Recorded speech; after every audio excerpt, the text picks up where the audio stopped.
All right, well, let's get underway, and then we'll wrap this up and go on with the rest of our day. So what we're doing this session and the next two are digging into some of the biblical material, and then we're going to circle back and we're going to start doing our adult confirmation program, which will run from basically mid-September through to late October kind of thing. So those sessions will be a different series from this one, but what we're doing the next 2 weeks is looking at the Gospels, excavating the Gospels, and then we'll have 1 week looking at Paul, and that'll just give us a bit of a heads up about some of the bigger headline kind of issues to do with the Gospels and Paul, and we'll take a break for a week or so, and then we'll kick into the what we're going to use as adult confirmation material. And we'll also use it for any of the for those kids that are 15 or 16 or so and are wanting to be confirmed. They can use the same material.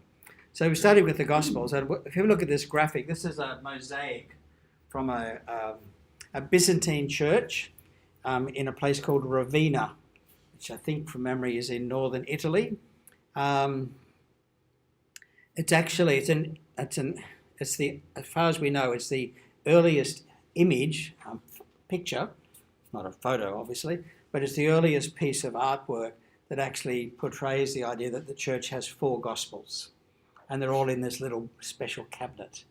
Now the interesting thing is that it's Mark, Luke, Matthew, John, so I'm not quite sure how so clearly they weren't thinking of the scrolls, but remember originally, not so much by this stage, as I'll comment in a moment, but originally these documents were possibly scrolls, and then you eventually move to what's called the Codex. The Codex is basically a scroll which is so long, where the long piece of parchment has been chopped into pieces, which we would recognise as a page. Then they're stacked on top of each other, and they're stitched in some way on the left-hand edge. And look, Mum, I just invented the Codex. Okay, so at the time, the Codex was seen as a not very classy way to publish something. It's a bit like the paperbacks, the old sort of penny dreadful paperbacks, which were not proper books, because they didn't have a hard cover and they didn't have proper stitching. They were just glue and a paper cover. So the scrolls took ages to write because one person had to sit there and make the copy, and were very expensive. The Codex turned out to be a fast and cheaper form of technology, and so the book, it was still handwritten, but it was more convenient, and especially people who were travelling appreciated the Codex, whereas the scroll was like trying to carry around. You remember when we were in primary school, down the front there was a box full of maps.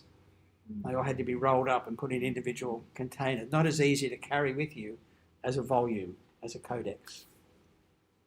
So one of the interesting things is that the earliest Christians were early adopters of new technology. Okay, that's not what Christians are famous for these days, but they were early adopters of new technology, and they very quickly said, well, it's nice to have a scroll, but no, too slow, too expensive, not worth the bother. So they moved across to sort of what's called the Codex, or the book. So even in this image, the 4 Gospels are books, they're not scrolls. And that was one of the differences between the synagogue and the church. The church adopted books, the synagogue kept using scrolls, and sort of looking down their nose at these cheap Christians who were not investing the money in having proper books. It's a bit like the argument between hymn books and data projectors in terms of hymns in church. Okay, I'm not putting a data projector, I'm just saying it's that argument. Okay. Okay. All right. So I want to offer you a couple of bits of information. First, we're going to do a bit of a mapping exercise and discuss how many Gospels there are and what kinds of literature comes as Gospels. And then we're going to tap into what actual ancient copies, what are the oldest copies of these Gospels. And then finally, I'll just do a couple of, we'll give you a very brief, I guess, sort of taste, a taste of Mark, a taste of Matthew and so on. it'll literally just be one paragraph or one screen, because I just want you to get a sense that each of these books has its own flavour, its own distinctive kind of way of speaking. Anyway, let's get into it. So, start with the obvious question. If we're going to excavate the Gospels, how many Gospels are there? Okay, well, I've got some answers here if you think about it. See, you're making a bid for 4. The theologically correct answer is there is only one Gospel.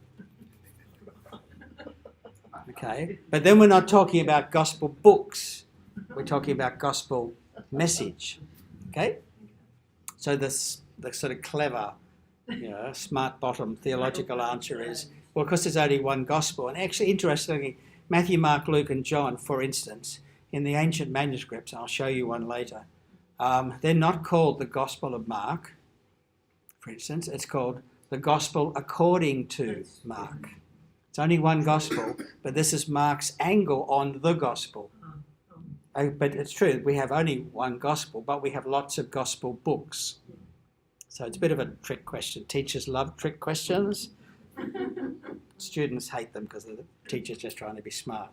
Okay, so within the Bible, within the New Testament, there are 4 Gospels.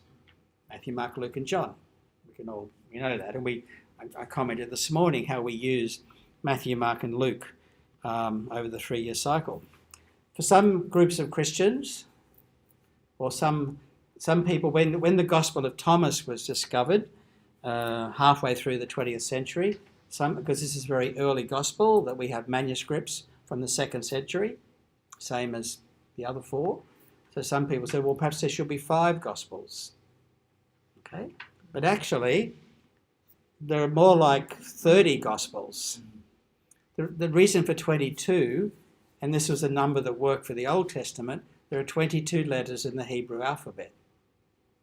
So although they don't have A and Z, using our alphabet as an example, in the Hebrew Bible there are 22 books in the Old Testament. And there are 22 letters in the alphabet, so that's it. There can be no more books. See how the symbolism. Now, interestingly, the Greek alphabet has 26 characters. How many books are there in the New Testament? 26. Might be 27, but I mean, it's very, very, I haven't done the count, but I mean, it's actually remarkably similar. That you can't sort of, these models kind of set patterns that people's minds work within. Would that have been a deliberate thing to do, or is that just how it was at the time? They did, because that's sort of, they did, and then it turned. You mean the 22 or the? Yeah, the 22. Well, in the case of the Jewish Bible, they started, see, the difference between Jewish Bible and a Christian Old Testament is that we have some extra books in the Greek Old Testament. And so one of the arguments then was, well, they wanted to draw a line, and so the argument they used was, well, there are only 22 letters in the alphabet, there can only be 22 books in the Bible. Similarly, in the 2nd or 3rd century, one of the early fathers said, why do we have 4 Gospels? Because there are 4 corners to the earth. Well, we know that argument doesn't really work for us, does it? Because the earth doesn't have any corners. Humans are always looking for patterns. Yeah, we're looking for patterns. We're creatures who want to make meaning out of randomness. Okay? And sometimes we're bang on the money, and sometimes it's just a helpful way to think.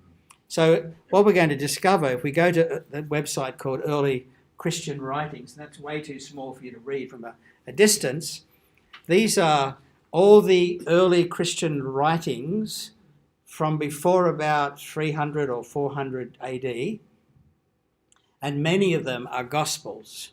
So I'll just quickly run down. The Passion narrative is part of the Gospel, but it's seen as a separate book.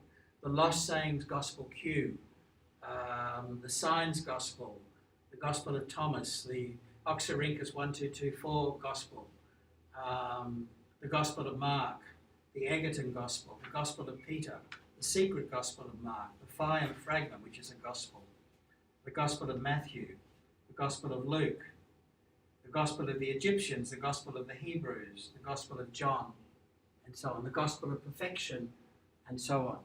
In other words, in the second, third, and fourth century, Christians loved picking up a book that's called the Good News, the Gospel. It was a popular genre. Like today, we might have a novel or a short story, or we might like particular sort of mystery novels, whatever. Early Christians loved Gospels. They also loved Acts, because the acts of whoever were adventure stories of the hero.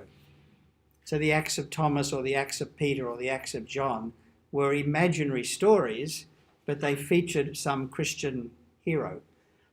And these were popular, very popular literature. People would borrow these and swap them and so on. And it was one of the ways that the early Christians, explored their faith. Now, in the end, only 4 of the Gospels made it into the canon, but there were a lot to choose from. Okay, which we're not always aware that it's not like there were only 4 Gospels floating around. There were dozens of Gospels floating around, and so a choice had to be made. Now, the Gospels are of different types. One type or genre of Gospels are Gospels that have no stories in them. They're just collections of Jesus' sayings, like the wisdom of Jesus, the collected wisdom of Jesus. Okay? You went into the bookshop, you'd find it under the section New Age Spirituality, the collected wisdom of Jesus, something like that. And there are a whole pile of these, and none of them made it into the New Testament in their own right, although the first one, what's called the Q Gospel, has found its way into the New Testament because both Luke and Matthew copied it. And so big chunks of Q ended up in the New Testament. Okay? Really, this is next week's topic, but really, really shorthand. In effect, when you look at Matthew and Luke, they've taken the Gospel of Mark and they've added in Q in slightly different ways, and that's what's created Matthew and Luke. Okay? So Q didn't get in on its own right, but it did kind of sneak in because Matthew and Luke copied great chunks of it, put it into their gospel. The others all dipped out. But the point is, at some point in the 2nd or 3rd century, there were Christians who were reading this stuff. And it formed their faith, because they didn't yet have the Bible in the sense that we have it. The boundaries of the Bible were very loose. The second category are narrative Gospels. And obvious difference. These are Gospels that tell a story, and along the way they might have Jesus saying this or saying that, but they're telling stories of where Jesus went, who he met, what he did, what happened to him. So a sayings Gospel won't mention the crucifixion, okay? Because it's a thing that happened, whereas it'll have things like the Beatitudes or whatever, but it won't have the miracles, won't have the storm on the sea and things like that. Now, all 4 of the Gospels that made it into the New Testament, Mark, Matthew, John, and Luke, they are all of this type.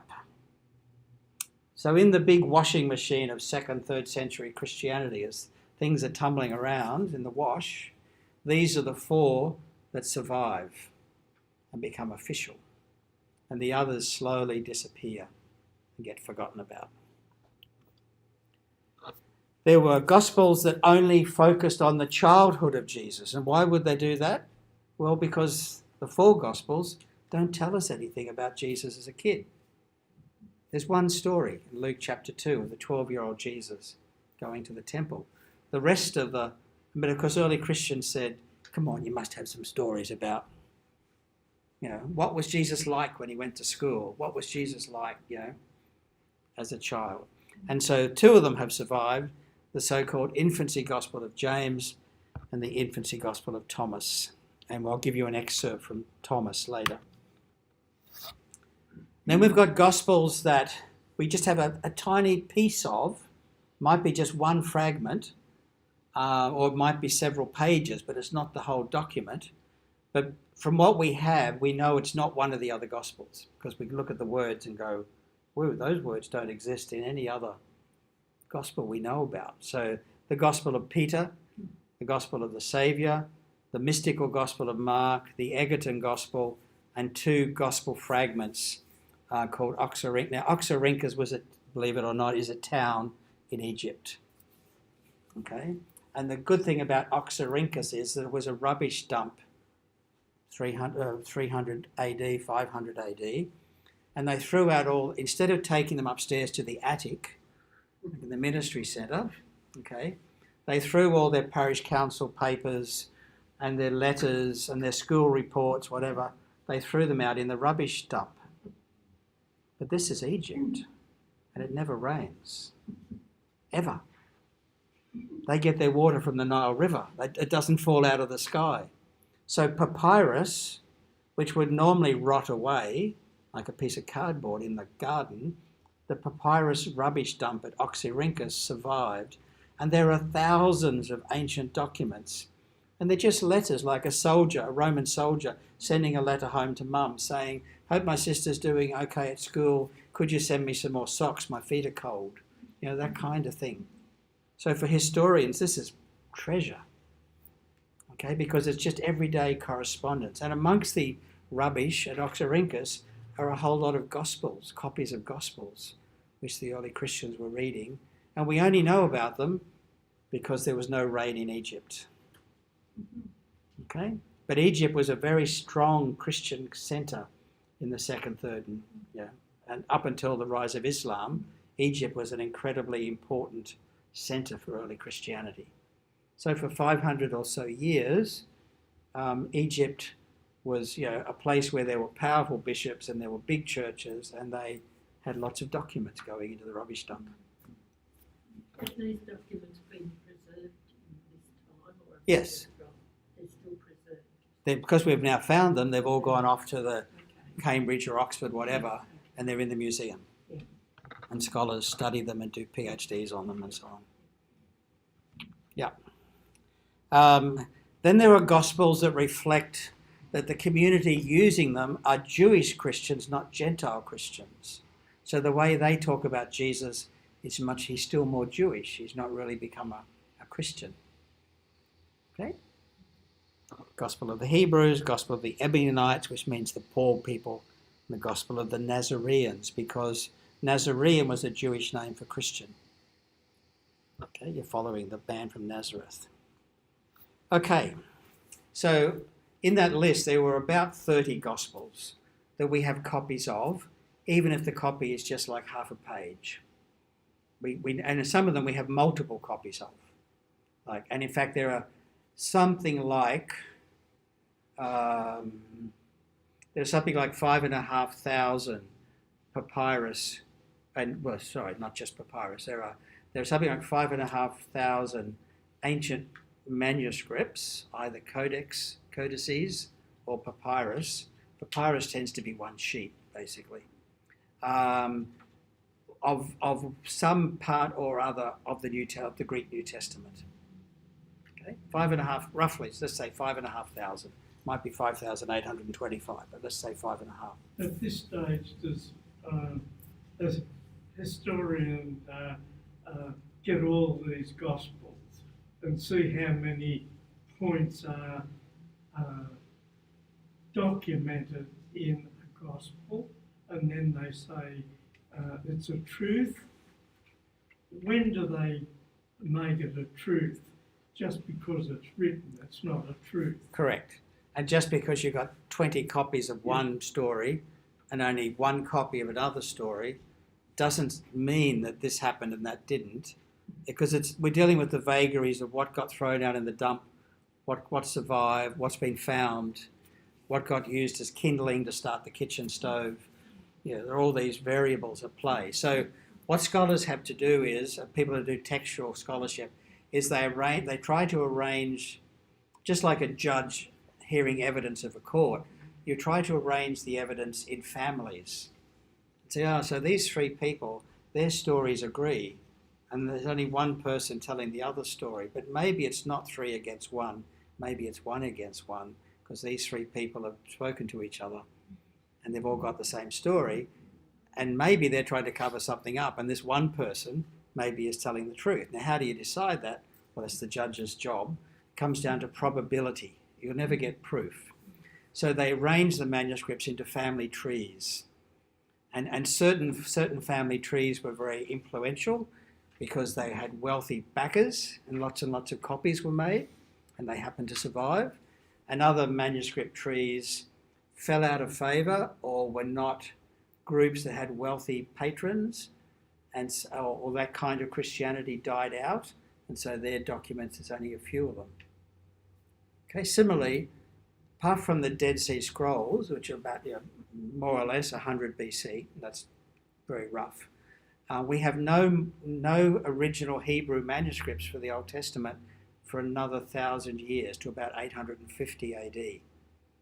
Why was that? Because the Christians were finding and burning any copies of the Jewish Bible in Hebrew they could find. So we destroyed 700, 800 years of Jewish manuscripts, okay, because we were in charge of the empire and we didn't like you. So the vagaries of history, of what survived, nothing really survives in France and Italy and Greece because it rains too much.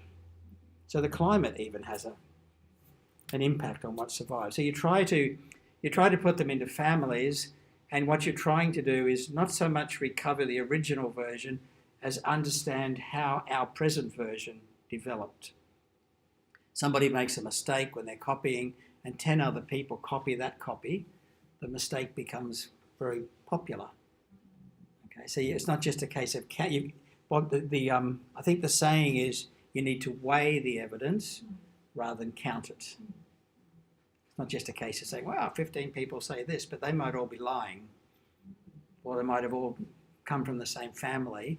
You want some independent perspective. So that's what's going on. They say, or I've heard it said that when you're discerning the word of God within the context of whatever you're reading, that and that's what you're saying to me. When you're discerning, there is God's word and truth within it, but you have to discern. It's not all, and the same as when you're listening to a sermon, perhaps, not necessarily listening to God's truth, but you.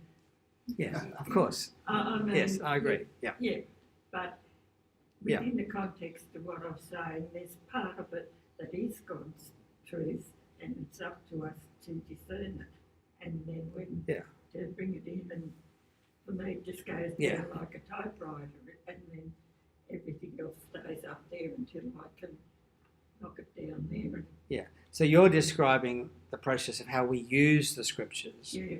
Okay. What I'm talking about is at even earlier stages, how do they come to exist for us to read them? So already we'll see in a moment. We have absolutely no manuscripts from the 1st century, and we have maybe 3 or 4 manuscripts, papyrus fragments only, from the 2nd century. Okay? So we can only trace the Bible's family history, as it were, back to about 250 AD, the middle of the 3rd century. Now, it's helpful because at the same time as the manuscripts were being used, but they're also they'd wear out and people would dispose of them, other people were quoting the Bible, quoting these books. Although we don't have copies of, say, Matthew's Gospel prior to about 250, we do have Irenaeus and various other people quoting from Matthew's Gospel. So we can tell it was there, but we don't have a copy of it from the 2nd century. Okay, but that's so what I'm looking at today is digging into the history of how we got the Bible. That's a very different conversation from now that we have the Bible and we understand something, that it didn't drop out of heaven, for instance, and that there were arguments about what goes in and what gets out and so on. But nonetheless, now we have a Bible that everybody more or less agrees on. Then how do we use it? Okay, now I would be saying how we use it has to be informed by how we understand its composition as well. That will affect how we listen to, because we will be looking for the nuggets from God, not just looking for Paul's hang-ups about this or that, for example. So a gospel, what is a gospel? What kind of thing is it? What kind of a literature is it? Not quite the same as a biography. certainly not an autobiography, because Jesus didn't write the Gospels. Okay. But is it what Jesus has actually said? And they're telling that Well, we've got about 30 Gospels, and some of the stuff Jesus clearly didn't say or do. So so part of it is that, I mean, if you're narrowing it down to the 4 Gospels, you might get a tighter definition because they're all narrative Gospels. But if you went to an early Christian and say 250 or 300 and said, could you give me a copy of a Gospel? They might give you the Gospel of Thomas or the Gospel of Peter or the Gospel of Mary. They may not give you the Gospel of Mark. So basically, if we just went by the Matthew, Mark and Luke, we'd say it's a kind of biography. Not exactly, but it's kind of, it doesn't give you the whole story and what his parents did and so on, but it's a kind of a biography. But in a sense, we end up saying something like, a gospel is an early Christian text which proclaims Jesus as the Saviour of the world. And it does that by either telling stories about Jesus or giving you examples of his teaching. If you try to narrow it down, we start splitting hairs. Isn't it a record of the important event that happened that proclaimed Jesus as the Saviour of the world, and that was the important thing.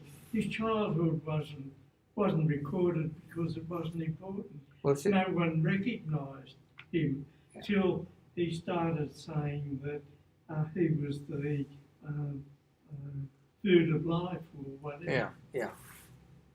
Well, some of these people did write down stories about the childhood of Jesus. They just didn't get into the Bible. So, and they made up amazing stuff. Most of the time we look at these other stories, we can say, we can see why that didn't get into the Bible. Okay? But if that story had been in the Bible, we'd all be justifying it and saying, oh, well, of course Jesus had powers and he could have done that. So once something ends up in the Bible, then we will defend it. But when it occurs in a document which has not been given the stamp, we say, oh, that's just myth. So there's a bit of, and of course the reality is the canonical Gospels themselves are going to have a mix of what happened and what people imagined. And it's not that, so John's picture of Jesus walking around telling everybody how great he is, that's not the Jesus we see in Matthew, Mark and Luke. So was he in need of therapy? Did he have crazy days, which John recorded, and ordinary days, which Matthew, Mark and Luke recorded? There's a characteristic bias in the way that the different Gospels speak. Luke is very interested in rich people, and also in the sort of role and the status of women. Matthew, on the other hand, is very interested in not upsetting the synagogue and saying we can still be Jewish, We can still be Jewish. So they each have their own kind of spin on what they're saying. So it's not just a case of what this has been recorded, it's more a case of this has been published. And where did it come from? Anyway, let's push on. Now, the manuscript evidence. Firstly, just have a look at what manuscripts look like. This one here, papyrus, we call it papyrus 52. That just means when they started finding bits of papyrus, the ones that had bits of the Bible in them, they started numbering. Oh, that's the first one. That's the second one. Oh, this is the 52nd one. So they're not numbered in terms of their age.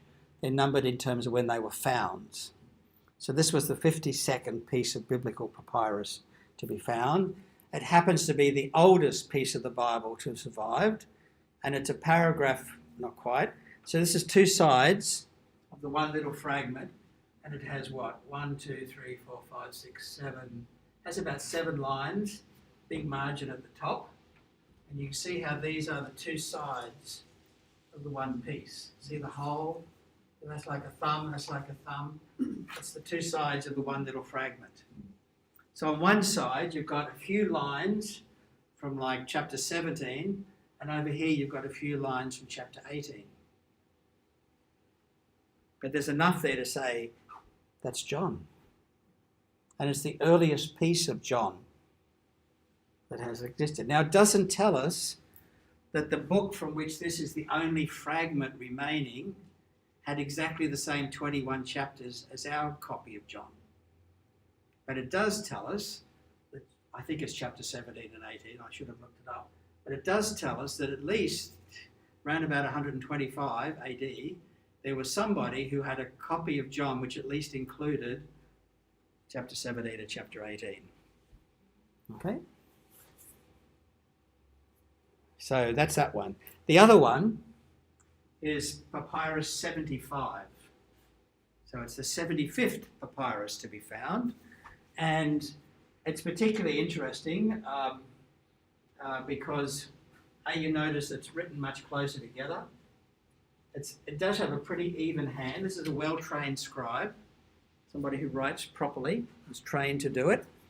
But what we've got here, this is the end of Mark's Gospel. Oops. This is the end of Mark's Gospel. And here is the heading, Evangelion Kata Yohanan, the Gospel according to John. And then this is, in the beginning was the Word was made flesh. So here's somebody's copy of the Gospels, and it has Mark followed by John. Okay, now we don't have all of Mark and all of John, but the bit we have, this is a multi-page papyrus. What we do have is the bit which includes the end of Mark's Gospel, and then the heading and the beginning of John's Gospel. So this was somebody's treasure. This was their private devotional treasure. They like to read the Gospel of Mark and they like to read the Gospel of John. And they may or may not have even heard about the Gospel of Matthew. Okay? That's Greek. That's why I can read it. Yeah, no, it's all Greek to me. Yes, no, then both fragments are Greek. Again, the early Christians didn't use Hebrew and they didn't use Latin. Okay? Latin was the language of the empire, but not in the East. In the Greek-speaking east of the Roman Empire, everybody spoke Greek. Even the graffiti on the wall was in Greek. So the early Christians are going for the language that everybody speaks at the eastern end of the Mediterranean. Tertullian will be the first Christian thinker who starts to write in Latin. Okay? And then we get a whole different story of the church, with the Latin church taking over. Okay? So that just gives you an example of what these things look like. They're both on pieces of parchment. 52 is just literally a fragment. It's like this, yes, this big. P75 is a much more substantial document. Okay. Don't worry about the detail here, but it's just summing up. So we've just looked at P52, and we're not even going to get to P75 on this slide. But these are fragments of the New Testament, and there's a whole lot of them that are around 200.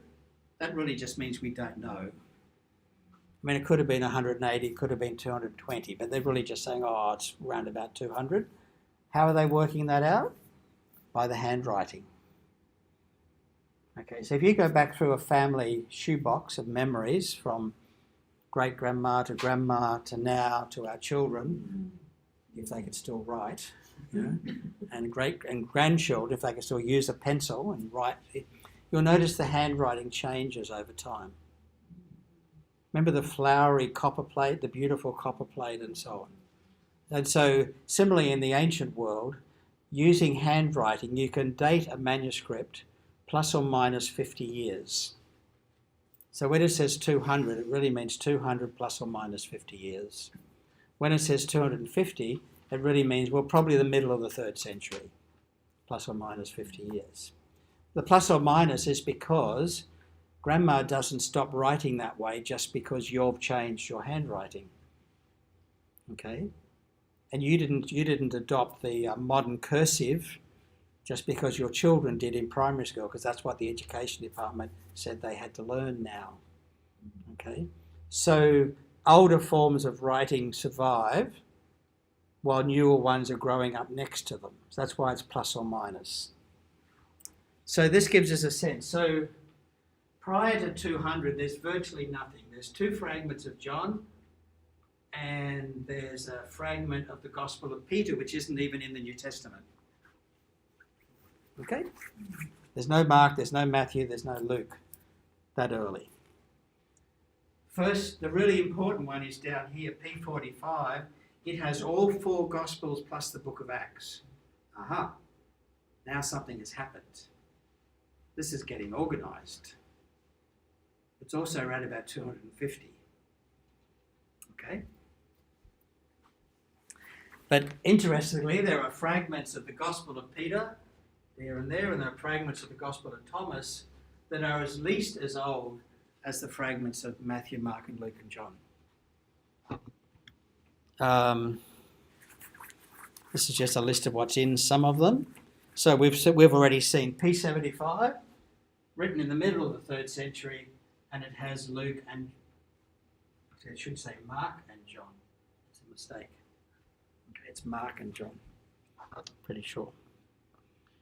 Then we find that some of the codices we're finding just have one book of the New Testament. Because remember, people were not putting all 26, 27 books of the New Testament together yet, generally speaking. So there are 16 examples of John, where there's nothing else in the papyrus, the Codex, except for John's Gospel. 14 copies of Matthew, with nothing else, and so on. But only 1 copy of Mark. In other words, Mark was not as popular in the 2nd, 3rd, 4th century as Matthew and John. Matthew and John was hitting an audience that Mark was not getting. Okay? And even Luke only gets 7 examples. Then we get some codices that have 2 of them together. Luke John, Matthew John, Mark John, Matthew and Acts. But there's just one example for most of these. So it's relatively, amongst the surviving documents, relatively rare. But Luke and John together are more common. 3 codices. Now you're starting to get a set. So P46 is basically a collection of Pauline writings. Not all of them, but somebody thought this was a good set to have together. Romans, Corinthians, Galatians, Ephesians, Philippians, Colossians, 1 Thessalonians, not 2 Thessalonians, not Philemon, but it does include Hebrews. So for somebody, around about 200, this was Paul. This was the set of Pauline writings. Okay? P45 we've already mentioned, that's the 4 Gospels plus the book of Acts. And then we notice we're down to 700 and the 600s. Okay? So going back to the early material, the Christian literature was still very fragmentary. There weren't big collections floating around. Now again, we have to say almost all of these examples come from Egypt. So they're really telling us what Christian literature looked like in Egypt. They don't tell us what Christian literature looked like in Spain. Okay, because the evidence from Spain has not survived. So, we can say that all 4 of the New Testament Gospels, we have copies of them from early in the 3rd century, somewhere between 200 and 250. We have those 4 copies, and that's P45. We can also say that Matthew and John were very popular and equally popular. Luke was a distant third, and Mark might as well not bothered. Nobody wanted a copy of Mark, like my PhD thesis. Nobody wanted a copy, or very few. Okay, my mum bought one. No, I gave it to her. So Matthew and John are much more popular than Mark or Luke. But on the other hand, Gospels like the Gospel of Peter and the Gospel of Thomas have equally ancient attestation in the manuscript tradition and even earlier than some of the canonical Gospels. So my suggestion would be that as the Gospel manuscripts become more stabilised, that's telling us that Christians are becoming wealthier. The Christianity is spreading from the peasants into the more established layers of society where they've got more resources. Okay? And so the Gospels are not just fragments on papyrus, but they're books, and they've got trained scribes. And one of the reasons we know they've got trained scribes is they had standard shortcuts. So you might have seen in icons and holy pictures, you'll often see two letters. It might look to us like an X and an S with a line above it. Well, that's the Greek letters chi and sigma, which are the beginning and the last letter of Christos. And it's what's called a sacronomina. The scribes got sick of writing Christos all the time. They would just go chi, sigma, line across the top. It's like our apostrophe. It meant, I've made an abbreviation here, but you know what I mean. God gets abbreviated. Jesus gets abbreviated. Mary gets abbreviated. Holy Spirit gets abbreviated. Okay, so these were the craft of being a Christian text scribe had become standardized by the time of the big manuscripts in the 4th century. So that tells us that the Christians have got money now and some status. Whereas in the 2nd and 3rd century, the stuff's a bit more scratchy. Okay, now let's have a taste. So what I've done is I've said, obviously there's lots of stuff which is common between Matthew, Mark and Luke. And there's even a couple of stories that are common between Matthew, Mark, Luke and John. So I haven't worried about that so much. I've just tried to give you a taste of what something that's distinctively Mark. Now that's actually hard to do because Mark is very short and Mark got totally recycled in Matthew and Luke. So there are like 2 sentences in Mark which are unique and don't occur in Matthew or Luke.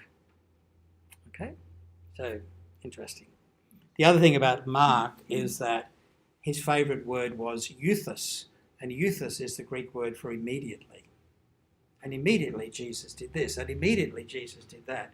In other words, his writing style leaves you breathless because he has Jesus darting here and darting there and darting there. And Matthew and Luke went, well, that's really bad grammar. So they chopped all those things out. And they changed the way they told the story. So a taster.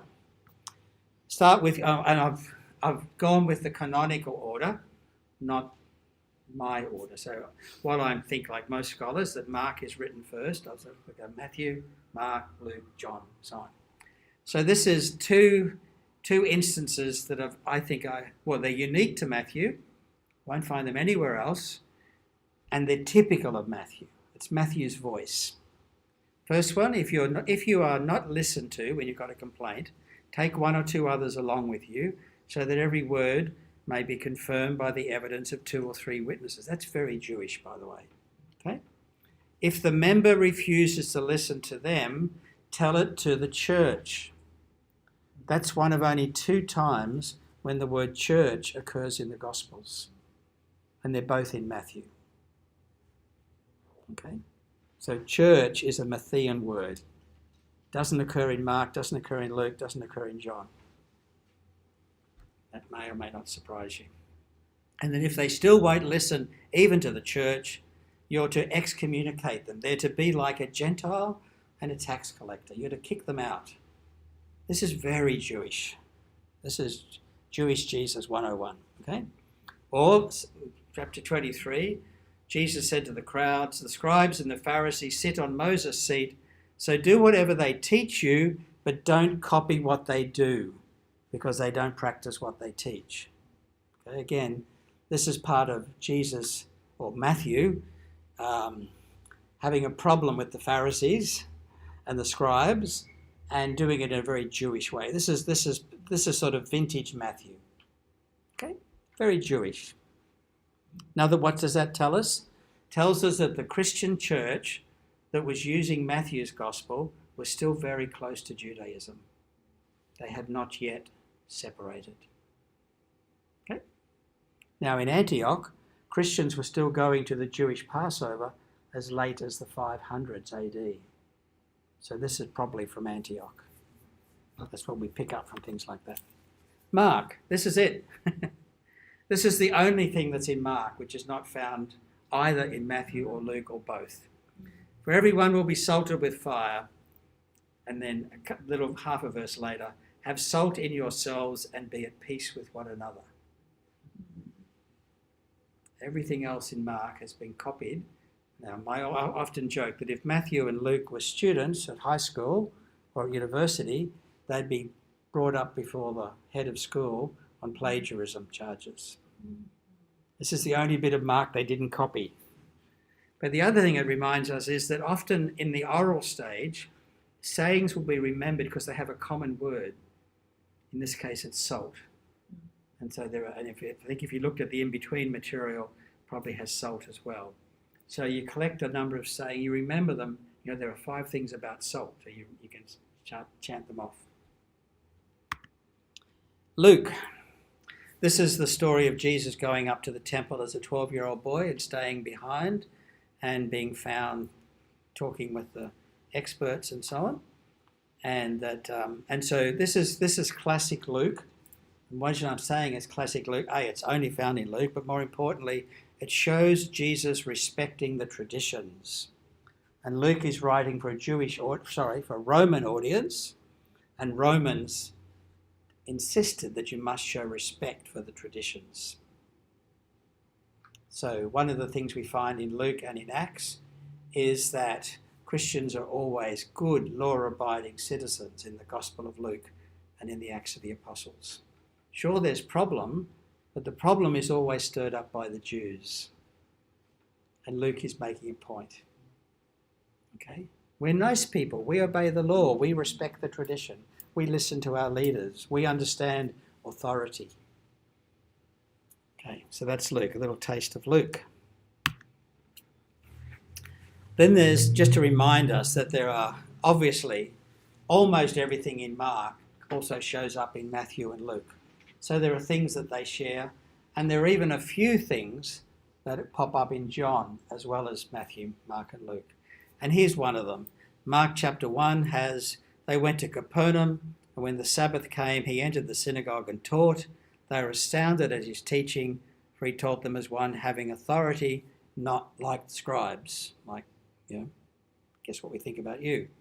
Matthew has, he left Nazareth and made his home in Capernaum by the sea, in the territory of Zebulun and Naphtali. So it's a bit more detailed. He's put in a bit of proper Jewish information around it. And he actually has Jesus moving to Capernaum because there's a verse in Isaiah that says, O land of Zebulun, land of Naphtali, on the road by the sea, cross the Jordan, Galilee of the Gentiles, people that sat in darkness have seen a great light, and so on. So Matthew makes Jesus moving to Capernaum a fulfillment of Old Testament prophecy. But he still has Jesus moving to Capernaum. He doesn't stay in Nazareth. And later on in chapter 7, Matthew has, when Jesus had finished saying all these things, the crowds were astounded at his teaching, for he taught them as one having authority, not as their scribes, word for word agreement. But Matthew has put it at the end of the Sermon on the Mount instead of Jesus' first day in Capernaum. And Luke has, he went down to Capernaum, a city in Galilee. Actually, Luke, that's wrong, it was a village. He went down to Capernaum, a city in Galilee, was teaching them on the Sabbath. They were astounded at his teaching because he spoke with authority. Clearly, these 3 boys have been copying each other's work. Okay? But even John has, after this, he went down to Capernaum with his mother, his brothers and his disciples, and they remained there a few days. So even John has Jesus going to Capernaum. How old was he? Approximately. When? When he went to Capernaum. Oh, right. Okay. I can tell you how old he was when he was born. Approximately. Approximately 0. Right. So the trouble is we don't know. Okay. The tradition is that he started doing this when he was 30 years old. Okay, and that I think comes from Luke chapter 3. And Luke likes nice bundles. So certainly he's an adult, and in Luke he said he's 30 years old when this happens. In John's Gospel he's younger than 50. But then most people were dead by 50 in the ancient world. So if you're still alive, you're younger than 50. Killed you. Yeah, you haven't died of disease, you haven't got a cold, you haven't been sold as a slave or whatever. So yeah, When we try to construct a biography of Jesus out of the Gospels, it becomes tricky, because what's going to count as fact? So we've done Matthew, Mark, Luke, and the shared tradition. Then there's John. Well, this is classic John. John chapter 1. In the beginning was the Word, and the Word was with God, and the Word was God. He was in the... This is classic highfalutin Johannine theology. Okay? So we can sort of recognise the Johannine voice almost. It has a distinctive soundtrack. What about the Gospel of Thomas? Well, there are lots and lots of examples, but here's one. It's interesting. I chose this for you, Alan. Jesus said, I'm the light that is over all things. I am all. From me all come forth, and to me all attain. This could almost be the Gospel of John. Okay? Split a piece of wood. I'm there.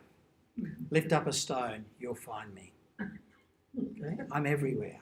There's nowhere you can go where you won't find me. But split a piece of wood. I'm there. Okay? Lovely metaphor. Probably not something Jesus said, but it's in the Gospel of Thomas. Then we get things that just live outside the Gospels, but they got remembered. And the most famous one is the quote, woman taken in adultery, caught in the very act. But there's only the woman. Guy jumped out the window, ran away, whatever. Okay, it's the woman who's in trouble. Of course, that's always how it works, ever since the Garden of Eden. Okay. Adam only ate the piece of fruit because Eve shoved it down his throat. Okay, he didn't want to have it. So this is a classic. This is that beautiful story of a woman being brought to Jesus. The religious leaders, the scribes and the Pharisees, want Jesus to say, "Yep, take her out to the outside of town and stone her to death." And remember, he says, "Let the person without sin cast the first stone." And beginning with the oldest, they all began to walk away. Beautiful story. It does not belong in Luke's Gospel. In the oldest manuscripts, it's not there. It doesn't belong in John's Gospel. In the oldest manuscripts, it's not there. But by the time we get down to the 4th, 5th century, this story has wriggled its way into Luke or into John. This is actually John chapter 8. Is it wriggled in because it's a good story? Absolutely. And the church was saying, this is a keeper. Okay. So if you're in a church that only has John's Gospel, but you know this story, Rector, can we just kind of add this one into the readings? It's such a good story. Okay. Never made it into Matthew. What a surprise. Matthew would say stoner. Okay. But Luke and John, the gospel tradition of Luke and John made room for this story a couple of hundred years later to kind of find its way in. So, is that part of your Bible or not? Very, very. It's a good story. It's a really good story, but it wasn't in the original version of Luke, and it wasn't in the original version of John, and it had never been in Matthew, and it's never been in Mark. Is it part of the Bible, or is it a textual addition that we should throw out? No, it's too good a story. But they must have had good reason apart from it being a good story. Well, it's a story that goes to the heart of forgiveness. Yeah. So it's a good story. Yeah, it's a special story. It's a powerful story. Let him without sin cast the first stone. That's a powerful... The fact that the church, without ever taking a vote, somehow or other this story wriggled its way in to some of the manuscripts of Luke and some of the manuscripts of John. Technically, it doesn't belong in either gospel. It's not the only story like this. There are various stories that have survived, but they're not actually part of the gospels. The story's woven into without being in actual words, it's woven in. So you're voting in favour of putting this in the lectionary for the cathedral? Yeah, but Sure. not because it is a good story, but that wouldn't be the reason.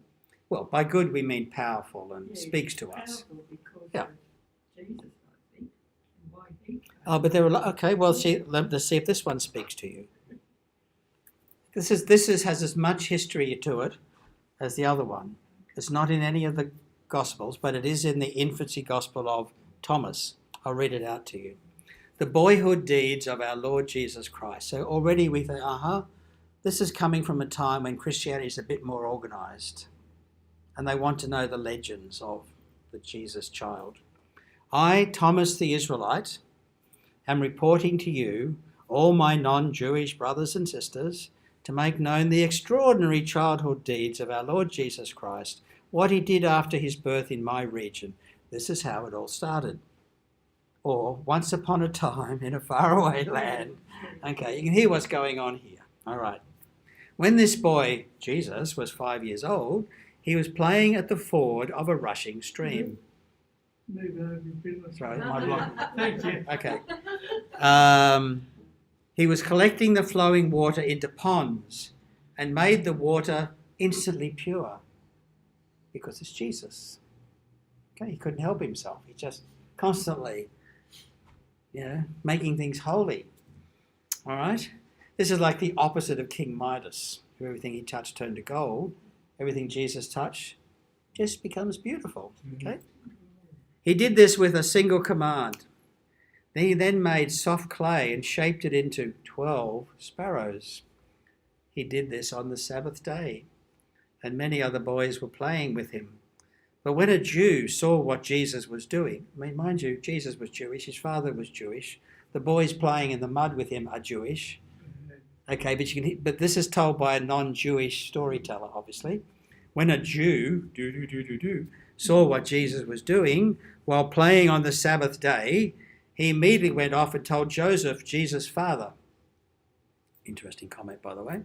See here, your boy is at the ford and has taken mud and has fashioned 12 birds with it, so he has violated the Sabbath. He's also broken the 10 Commandments about not having graven images and various other things like that, but never mind. So Joseph went there, and as soon as he spotted him, he shouted, "Why are you doing what's not permitted on the Sabbath?" But Jesus, being a little clever boy, Jesus simply clapped his hands and shouted at the sparrows, "Be off, fly away, and remember me, you who are now alive." And the sparrows took off and flew away noisily. The Jews watched with amazement, then left the scene to report to their leaders what they had seen Jesus doing. And we all say, yeah, that really happened. No, we all say, that's a legend. That's a made-up story. We can see why they're telling it, but it has nothing to do with the historical Jesus. But in the 2nd century, Christians were sharing stories like this. Hey, have you read the story about Jesus? And if you really want a good one, Alan, look up get all this on the internet. Look up the account where Jesus goes to school, his first day at school, and the teachers. Joseph brings him and introduces him to the teacher. And the teacher says, "So, Jesus, do you know your alphabet yet?" And Jesus said, "You tell me who made the world and what was before anything existed, and I will tell you whether or not I know my alphabet." What a headache this kid is going to be in your class. He knows everything about the universe. Okay? He's not going to join the choir. He sings with the angels already. Why would he join the choir? Okay. So this is stuff that the early Christians wrote. And for some of them, this was, on the edge of Scripture at least. For them it was gospel. And then we get a kind of sideways reference. I'm going to finish more or less with this. This is from the end of John's Gospel and also from the beginning of Luke. Okay? So we're at least 100 years after Jesus, basically, with John and with Luke. So there's a little bit of perspective, a bit of depth of field. So at the end, and John has 2 endings because someone added an extra chapter at one stage.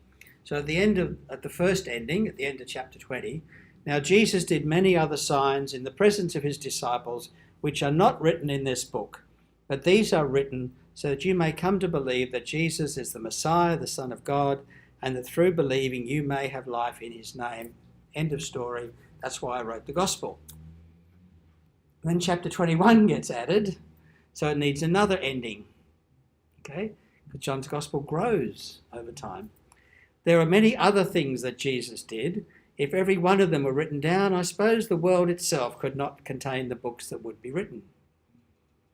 So it's a reiteration, but an expansion of the idea that we find at the end of 20. And the opening paragraph of Luke's Gospel, Luke 1:1-4, this is the only time in Luke where he speaks in the first person. Everything else is third person. He said, they said, whatever, okay? And it's addressed to Theophilus, most excellent Theophilus, okay? Since many have undertaken, okay, by the time Luke is writing, many people have undertaken to set down an orderly account of the events that have been fulfilled among us. In other words, there are lots of Gospels out there already at the time that Luke is being written.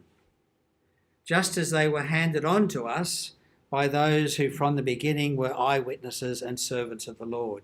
In other words, Luke is not a first generation Christian. He's at least second or third generation. There's been a history. Lots of books have been written. Lots of information has been passed on from the old people, from the people back there who were the originals. I too decided, after investigating everything carefully from the very first, to write an orderly account for you, most excellent Theophilus, so that you may know the truth concerning the things about which you have been instructed. Very similar catechetical kind of aim. In other words, I'm writing this, I'm gathering this material, I'm sifting it because I want you to have accurate information as part of your catechesis, as part of your Christian formation. That's what John is telling us at the end of his gospel. That's what Luke is telling us at the start of his gospel. Okay? So, what have we found? What's here? But next week we'll actually look in more detail at Matthew, Mark and Luke and how they interact. But what have we discovered about Gospels in the life of the church in the first 300 or so years? What have we learned out of all this yabbering? It's just stories handed on by people to other people, and as it's handed on, it is changed slightly. So there is a process of tradition, information being handed on, and also information being created, being invented, like the Jesus with the clay birds. I mean, that's clearly an invented story. Apart from anything else, there was no stream with a ford in Nazareth in the first century. But leaving that mere detail aside, okay, this is clearly the kind of thing. But see, if the story of Jesus going to the temple as a 12-year-old, if that was in the infancy gospel of Thomas, we'd say, oh, Thomas just made that up. But because it's in Luke, we say, oh, it happened. Okay, maybe it didn't. We can see why it's there. Whether it happened, that's a whole other question. So here we have these stories, tall tales and true, and tall tales and not so true. A lot of literature circulating. I mean, it wasn't just one or two. There were dozens of early books that claimed to be a gospel. And at the time, there was no New Testament, remember? Okay. So it's a human construct, and the form we have was put together a long time after the actual events that got drawn. Yeah, I mean, in the case of the New Testament, the timelines are shorter than in the Old Testament, sure. But basically, by the beginning, I haven't mentioned this, but by the beginning of the 3rd century, we get a little document fragment called the Muratorian Canon, and it's a list of the books which are authorized to be used in church. It's more or less the New Testament, except that it includes the Epistle of Barnabas and the Gospel of Peter, and so on. So in other words, at Easter time, early in the 3rd century, when this particular list of official books was put out, firstly, there was a need for a list because people were getting confused as to which books had status and could be read in church and which books were just fun things to read on the veranda on Sunday afternoon. Okay, so there was a need for a book, and people were the church leaders wanted to put a bit of order here and stamp out some of the creativity on the edges. But then the list they came up with in the so-called Muratorian Canon is not exactly the same as our New Testament. So we're not there quite yet. Go forward another 100 years to Constantine, the first Christian emperor, and he has published 50 copies of the Bible. This is the Bible as published by the emperor. So like, this is the Bible. This is when someone says, okay guys, this is the list. But even Codex Sinaiticus, which is probably one of Constantine's Bibles, found at St. Catherine's Monastery at Mount Sinai, certainly an early 4th century copy of the Bible. So it's probably one of the 50 Bibles. It's actually it still exists. It's the only book from the Roman Empire that physically still exists as a book today. It has the Old Testament with the apocrypha. Okay, so the larger Old Testament. That's bad news for the Protestants who want to have a Protestant Old Testament. And the New Testament still includes the Shepherd of Hermas and the Epistle of Barnabas. So even in Constantine's time, the New Testament hasn't quite lined up the way we're familiar with it. Okay? And with the New Testament, the decisions were being made ad hoc by the person who was writing that codex, or, in the case of Martin Luther, the person who was getting a copy printed determined what was in the canon. So we might remember that Martin Luther didn't like the Epistle of James because it didn't fit with his theology, so he put the Epistle of James in an appendix after the New Testament. Okay? So as recently as 500 years ago, beginning of the printing press, there was still a bit of wriggle room as to what went into the New Testament and what was pushed out of the Old Testament. Basically, it's like creating a hymn book. You choose what you want in and you leave out the stuff you don't want. Was Constantine the era where Christianity became a milestone? Like, is it a milestone in history? Yes. Constantine is when the emperor of Rome, no, he doesn't make Christianity compulsory, but he becomes a Christian. Oh, right. And that kind of makes Christianity cool in the empire. Like if you want a job in the senior ranks of the Roman government, you'll be a Christian now. Mm-hmm. Okay. Constantine is the one who signed off on the Nicene Creed because the Christians were fighting each other. How much of God was Jesus? Okay. Was he a God, the God, fully God, partly God? This is bad for the government. Constantine calls all the bishops together to a place called Nicaea. He locks them in the meeting room. He puts his soldiers around the outside with spears. And he says, now, my bishops, we are going to solve this problem. And no one is leaving the room until we have agreement. Here is my draft resolution for solving this problem. And guess what? They adopted it. They had a choice, but they adopted it. That's how we got the Nicene Creed. Okay? It then comes out with the authority of the emperor, along with 50 copies of the Bible. This is what we believe, and this is the book we all read, because the emperor has made 50 copies and given them as a gift to the 50 most powerful bishops. Like, which Bible are you going to use in church now? I think we'll read the one from the emperor. But we've always, I know that, but I think we'll use the one the emperor sent us from now on. Bingo, there's the canon. Okay? Now it'll be another 100 years or so before a church council says, let's officially adopt the canon, but actually Constantine did it in 325. 10 years after he became emperor. He's a very clever man. He never got baptised until he was about to die. Sort of having a bob each way. So does our relationship with God, or is our relationship with God dependent on if we believe in these stories, or if they're the truth or if they're not the truth, sort of thing. Sort of, I don't think they are. I think they're all part of everything. But my relationship with God isn't dependent on the stories Correct. and all of that that are in the Bible. It goes beyond all that. Sure. Incorporates that. So the Bible, one way, again, I'm using metaphor. One way of doing it, say, well, the Bible is like grandma's table. It has lots of bumps and scratches on it. But that's because the family has sat around that table for 80 years.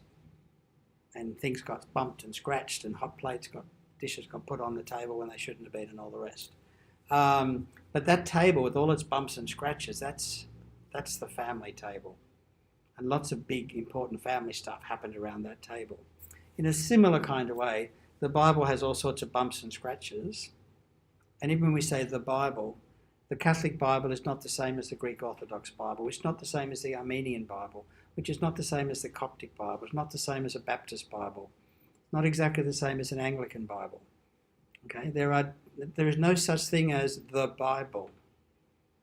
Different cultural, ethnic communities in the world have slightly, there's 80%, 90% is the same, but there's a little bit around the margins. But when we just live in our own cultural bubble called Western Christianity, okay, we think our version of the Bible is the Bible.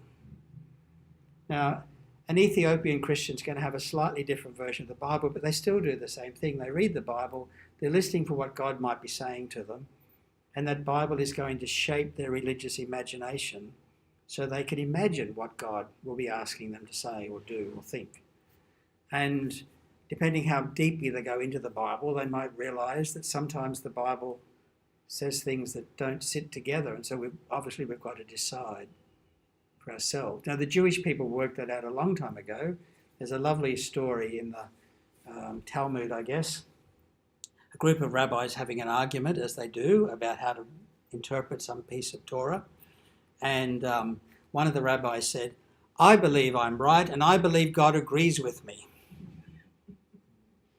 The heavens open, and Hashem says, "Rabbi Eliezer may be correct in his view of the Bible, but I've given you the Bible, and it's up to you to work out what to make of it. It's not my job to tell you how to make sense of the Bible. Good day," and the heavens close. God's not going to take sides in how we read the Bible.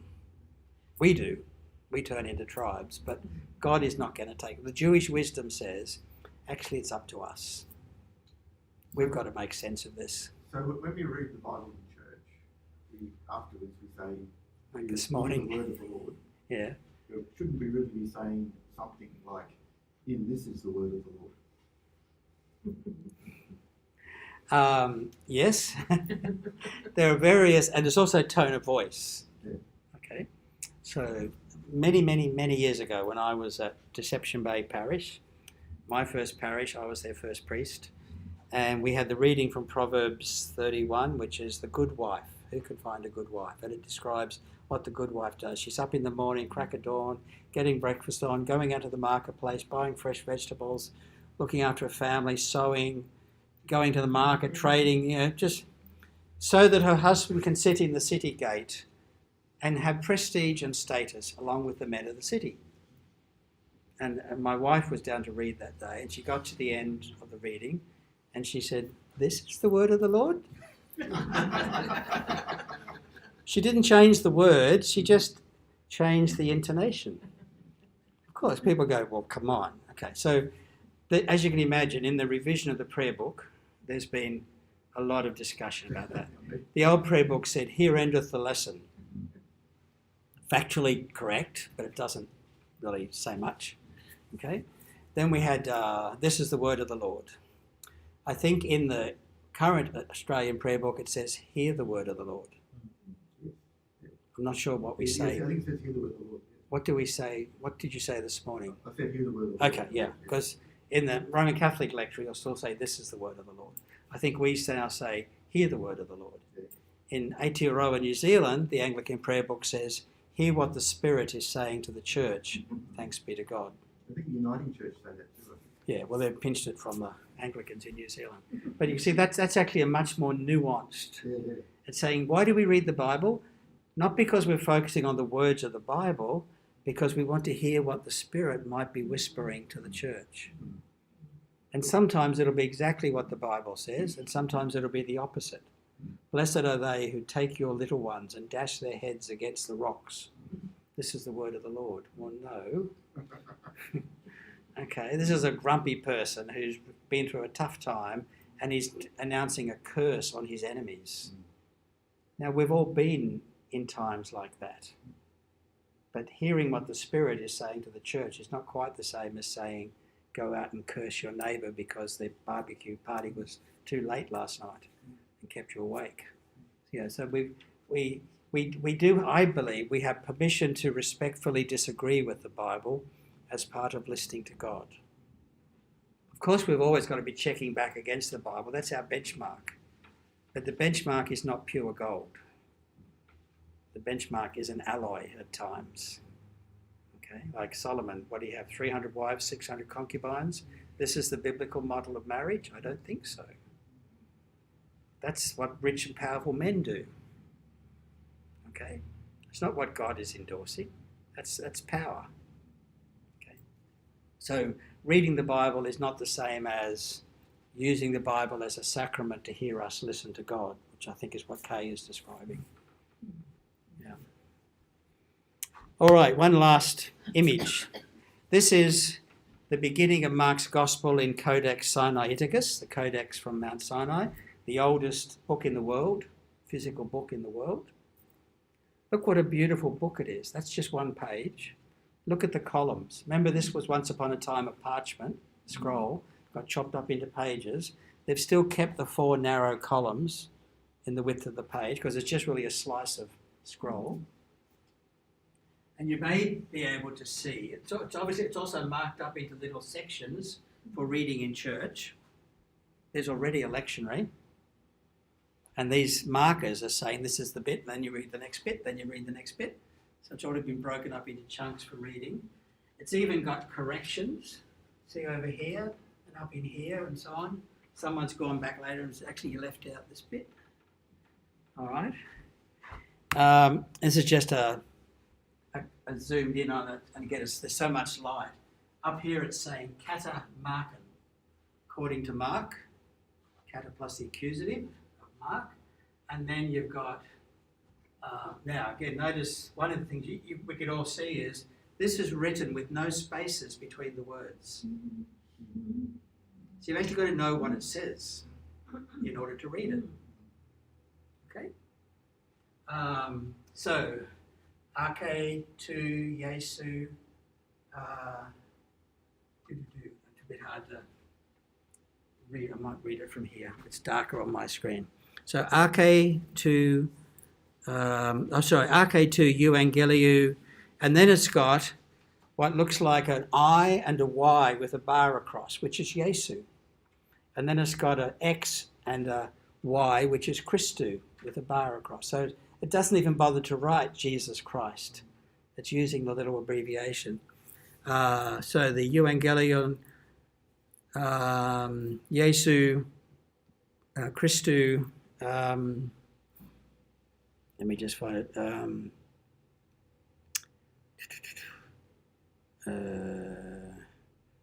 And that's right, and that's right. And the thing about this one is that because I was looking for what we all know that Mark's Gospel says, beginning of the Gospel of Jesus Christ, the Son of God.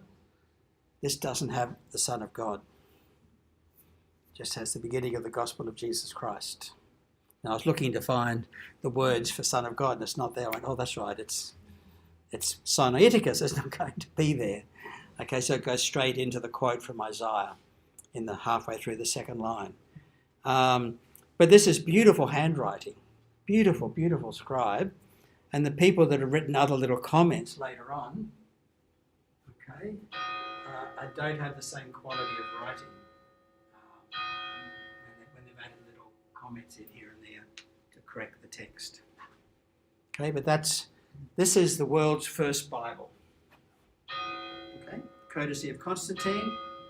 round about 340, 330, whatever.